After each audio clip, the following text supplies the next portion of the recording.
the deal is, how it looks. Other times we can go in and work something out with the seller so that they can make more money, and we come in and do the work, and you make the commission plus some. And again, it's a win-win. So, I mean, really, again, you just go back and forth, and you're trying to figure out how can you inject yourself into the scenario. The reality is that at the point they've let you in the door, it's almost your transaction to screw up, right? Because, you know, at the point they're meeting with you and they're talking to you, you know, that's a clear sign that they want to do business with you. And maybe you're not the only one that they're talking to. That might be true, but that's also telling them that they want to do business with someone, right? And so at this point, it's yours to to really lose, whether it's to someone else or to yourself, because you missed something. And I will say this, that whenever you go back and you don't get a listing or you don't get a deal, you know, and this goes back to when we were buying Trusty Sales, is that, you know, we would review every deal that we didn't get, as much as, you know, the deals that you do get, there's not much to review because you won, right? But the deals you don't get, what did someone else see in value there that you didn't see? Whether it's a listing or not, what did they do possibly differently? And, you know, it's okay to just go back and poll, you know, people. You already didn't get the business. You might as well try to learn something from it, right? So that doesn't keep happening over and over again. I mean, I had this conversation with sales reps where, you know, they would take a meeting and they thought everything was going great. And I'm like, how do you think that went? He goes, it's great, because the guy did all the talking. And he got to present exactly what we do. And he thought he sold to people. I'm like, you screwed that up completely. I said, you know, they came to our office. They were already sold on doing business with us. Otherwise, they wouldn't have come. You sat there and sold them on stuff they already knew and created more questions that they left without you even taking the application for the loan. And I see this with real estate agents all the time. They literally talk themselves out of business. And so sometimes shut up, listen, figure out what the pressure points are. And for God's sakes, take some sales classes so that you know how to word stuff properly, or read a book that's sales oriented. I always like the psychology sales type books. So you can read scenarios a little bit better. But I do think that understanding where you're at, and if they're not talking to other people, a lot of times it's just assuming that closed, and people just go along with it, right? Because you're already there. If you're there for a reason. I mean, they know that. It's not like you're, you know, I mean, you're there to inform them, especially with the monster system. I mean, you're essentially being their advocate, right? It's part of being their advocate. Yeah, that's like my biggest thing right now with real estate agents, especially the ones that are struggling, that aren't, you know, I can't stress this enough. As a guy who's studied marketing now for the last 9 years, you know, when you've got a specific niche, and especially one that real estate agents don't have a grasp on. I realize that guys like me from my banking days are the ones that basically burn the realtor bridge by making the process literally unbearable, but no one ever seemed to understand. And you know this from your time and what you did while you were lending, which is nobody understands it's a negotiation. It's the realtor mentality of take it or leave it. Like, you just won't get any money. Well, that's just wrong. That's not the way a bank operates. We never think that way.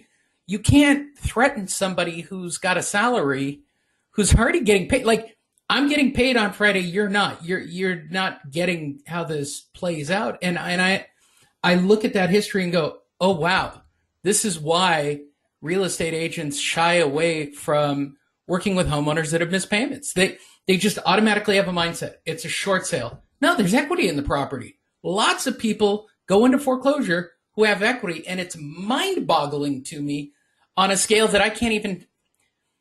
30 years of looking at people who've missed payments. There are only two things that I know for sure from a marketing perspective and from an asset management perspective. People who don't pay, don't pay. I realize they want to keep the house, but people who don't pay, don't pay.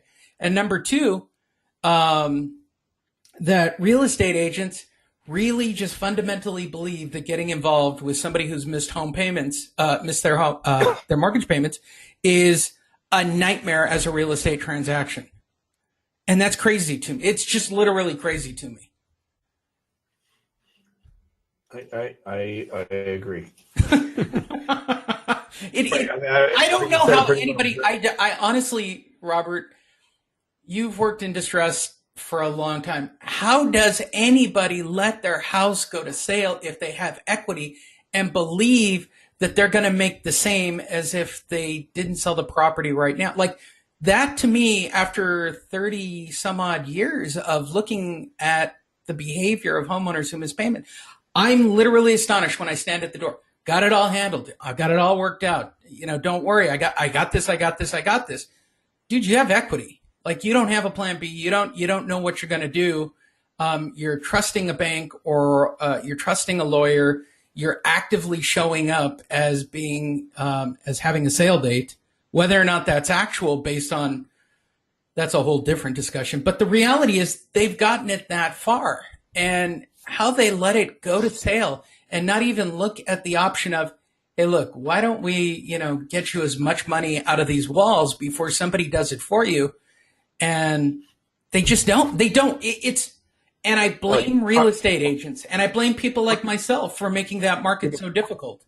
Listen, part of your listing presentation or part of your advocacy here should also include a list of homes in their area that went to sale that were where the sales were postponed, and how much equity they left on the table.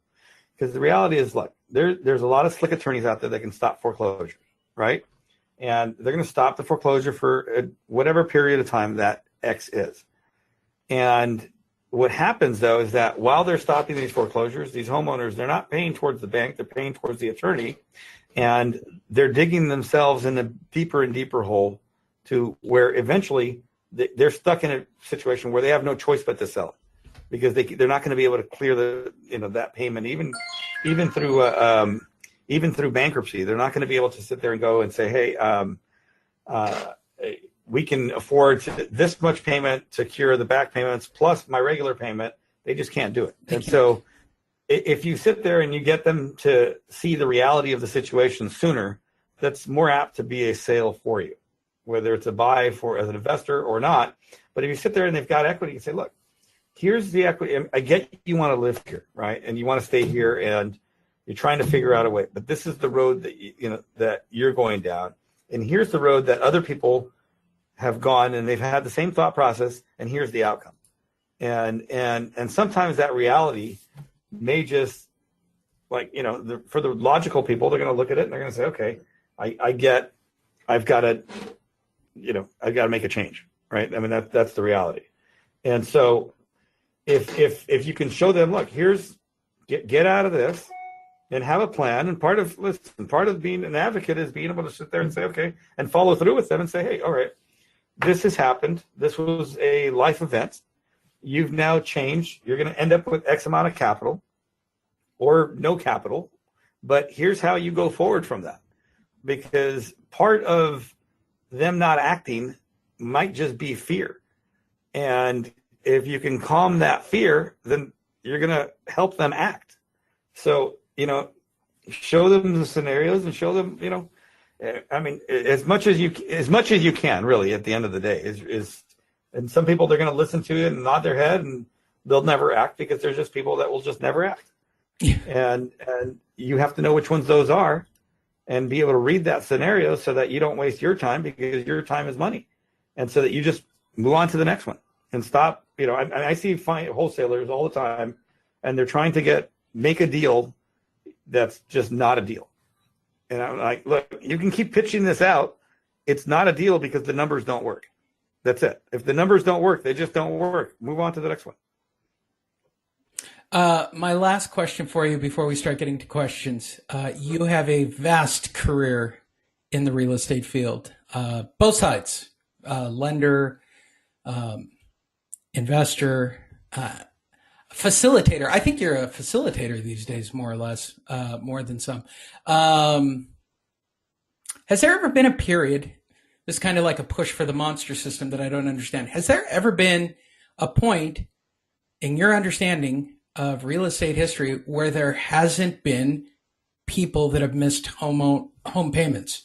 and some form of distressed lead source? So here, I'll answer that question with how I usually get asked, how long do you think flipping is going to last? and so I've gotten this question over and over and over again. I mean, inevitably it happens.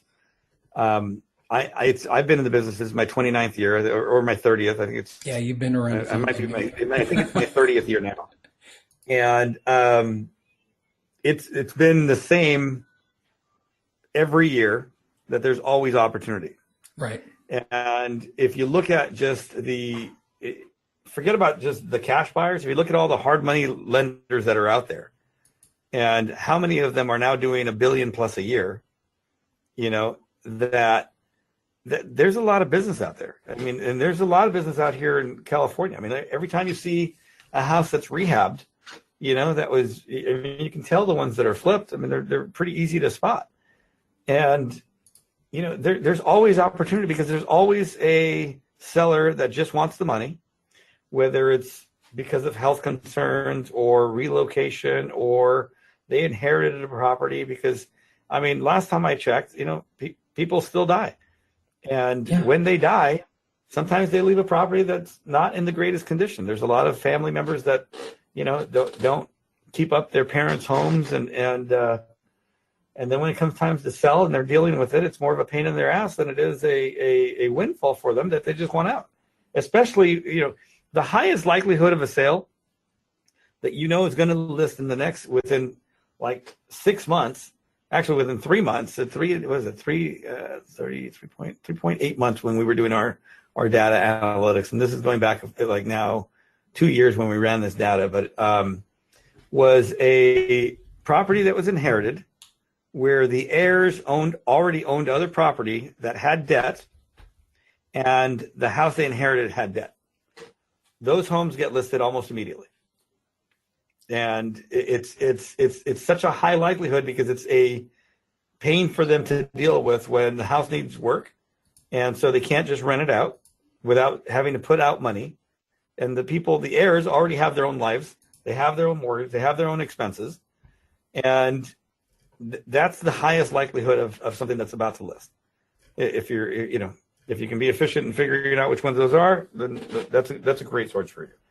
I will say this, that the majority of our purchases, it's probably a pretty even mix between standard sales, short sales, and probates, or not probates, but some sort of inherited property. It could be just a trust sale.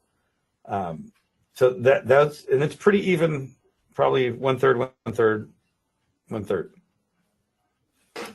And I lump in standard sales with kind of some foreclosures that are in there as well. And the same with the short sales. Okay.